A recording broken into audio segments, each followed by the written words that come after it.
এই দেশ ফ্যাসিস্ট মুক্ত হয়েছে, কিন্তু ফ্যাসিবাদী কালচার, ফ্যাসিবাদী প্রচারণা, ফ্যাসিবাদী দূষরদের বাংলাদেশে অস্থিরতা সৃষ্টির পায়তারা বন্ধ হয়নি।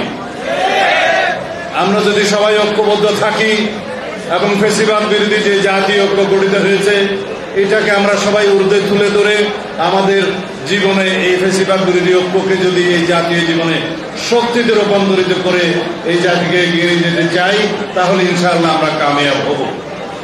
আমরা এই দেশে শতকরা 90-92% মুসলমান।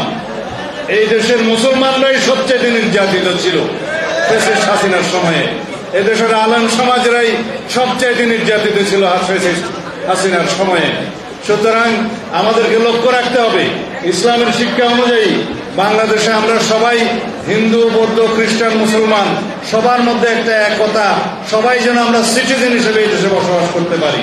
আমাদের মধ্যে যেন সাম্প্রদায়িক সম্প্রীতির কোন সময়ের কোন বিঘ্ন না ঘটে, কোন শক্তি যেন আমাদের মধ্যে সাম্প্রদায়িক বীজ বপন না করে দিতে পারে।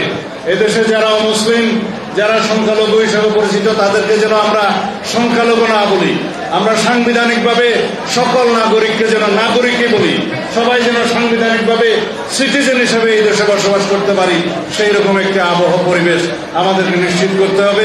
আপনাদের নেতৃত্বে সেটা নিশ্চিত করতে হবে। এটাই হচ্ছে ইসলামের শিক্ষা, রাসূলুল্লাহ সাল্লাল্লাহু আলাইহি ওয়াসাল্লামের শিক্ষা। আমরা এই দেশের সমস্ত যারা ধর্মীয় সংখ্যালঘু বলে পরিচিত, আমরা তাদেরকে যেন এইটা বুঝতে দেই যে বাংলাদেশে মুসলমানরা আপনাদের সকল রকমের ধর্মীয় আচার অনুষ্ঠানের সমস্ত স্বাধীনতা নিশ্চিত করবে। সেই নিশ্চিতের জন্য আমরা সংবিধানের গণতান্ত্রিক সংস্কার আমরা নিয়ে আসব।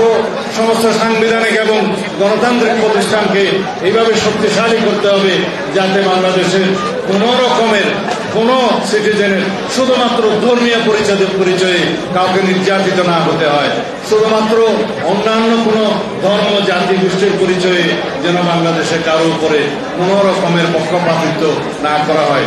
সবাই আমরা সমান আইনের দৃষ্টিতে, এবং আমাদেরকে এটাই নিশ্চিত করতে হবে আগামী দিনের বাংলাদেশে